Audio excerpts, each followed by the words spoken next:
bersama lukaku. Gagal harapanku untuk memiliki dirimu yang selalu ku impikan.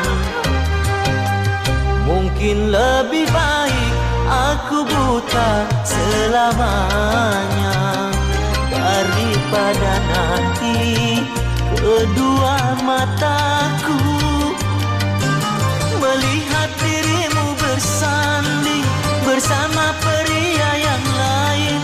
Tak sanggup, ku tak sanggup menyaksikan